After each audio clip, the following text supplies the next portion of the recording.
emergency situation at airport, and on this emergency situation we are just taking precautionary measures. We have deployed additional staff over here, and we are watching the activities over there.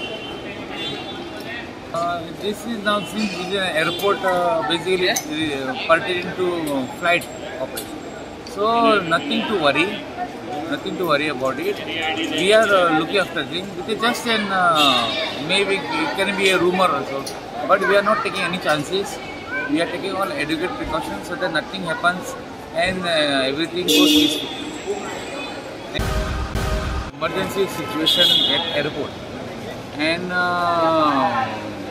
on this emergency situation we are just taking precautionary measures. We have deployed additional staff over here, and we are watching the activities over there.